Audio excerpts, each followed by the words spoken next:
France ने Ukraine को अब सौंपी है स्कैल्प ईजी मिसाइल। Su-24 लड़ाकू विमानों में इस्तेमाल हुई ये मिसाइल और आपको बता दें 250 किलोमीटर तक हमला करने में ये सक्षम बताई जा रही हैं।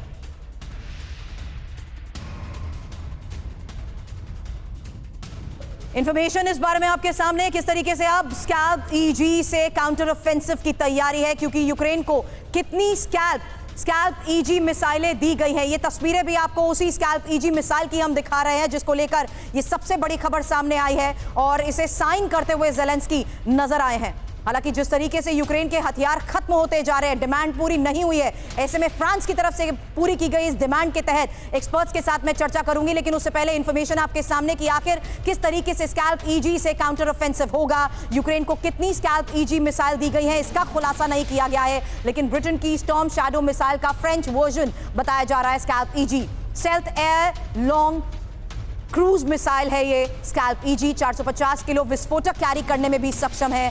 और स्टॉर्म शैडो से हालांकि कब हमला हुआ है ये इंफॉर्मेशन भी आपके सामने, क्योंकि 13 मई 2023 लुहांस्क में रूसी इंडस्ट्रियल साइट पर अटैक को लेकर ये खबर आई थी। उसके साथ ही 12 जून 2023 को भी ज़ेपोरिज़िया में मेजर जनरल सर्गेई गोरियाशेव की मौत को लेकर खबर आई थी। क्रिमिया को खेरसों से जोड़ने वाली चोंगार रोड ब्रिज पर अटैक को लेकर 22 जून को खबर आई और साथ ही 29 जुलाई जब चोंगार रेलवे ब्रिज पर दोबारा हमला किया गया है।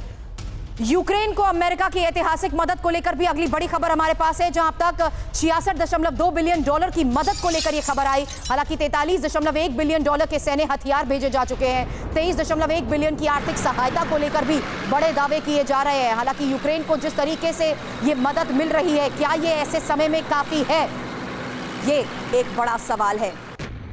हालांकि खुद पर जिस तरीके से यूक्रेन के कर्ज है, ऐसे में ये मदद यूक्रेन को अमेरिका की तरफ से कर्ज की डिटेल भी आपके सामने है। देखिए किस तरीके से यूक्रेन को मदद के तौर पर $66.2 बिलियन को ये खबर लेकर सामने आई। अमेरिका पर $31.8 ट्रिलियन का ये कर्ज है। सैन्य हथियारों के लिहाज से भी इस कर्ज के और इन फिगर्स पर हम चर्चा करें उस लिहाज से देखिए कैसे 43.1 बिलियन पर हर अमेरिकी पर $95,000 का ये कर्ज पे है। ये फैक्ट्स आपके सामने इसलिए क्योंकि अमेरिका एक तरफ से जहां खुद कर्ज में है, वहीं यूक्रेन को जिस लिहाज से वो मदद दे रहा है। माथुर सर, ये वक्त पर अमेरिका पर भी इसीलिए सवाल उठे हैं और ये भी कि क्या अमेरिका किस हद तक यूक्रेन को कितने साल तक ये मदद पहुंचा सकेगा।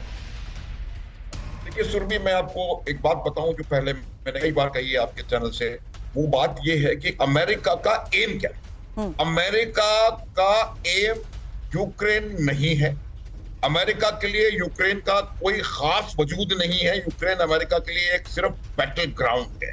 अमेरिका का उद्देश्य है किसी ना किसी तरह से रूस की शक्ति को क्षीण करना, उसको कम करना, और जितना लंबा युद्ध चलेगा उतनी रशिया की ताकत कम होती चली जाएगी। रशिया जैसी सुपर पावर आज ऐसी स्थिति में आ गया है कि उसको नॉर्थ कोरिया और ईरान से यार मांगने की जरूरत पड़ रही है। तो ये अमेरिका का जो उद्देश्य है, जिस उद्देश्य से उन्होंने यूक्रेन को लड़ाई में झोंका था, ये शब्द मैं इस्तेमाल करूंगा, वो उद्देश्य पूरा होता हुआ वही अमेरिका है जो कहता है लॉन्ग रेंज मिसाइल्स की डिमांड पूरी नहीं करेंगे ताकि रशिया तक वन मिनट सुरभि, उसमें एक और बात मैं बताना चाहूंगा कि उससे वो चाहेंगे कि वो सिर्फ इतना उनको मदद कर रहे हैं कि लड़ाई लंबी चलती चली जाए और रूस जो है कमजोर से कमजोर, आर्थिक रूप से भी और सामरिक रूप से भी कमजोर होता चला जाए। दूसरा प्रश्न ये है, जो हम संभावनाओं की बात कर रहे थे, मुझे ऐसा लग रहा है कि एक ऐसी संभावना बन रही है कि एक छोटा अनस्टेबल सीज फायर शायद मुझे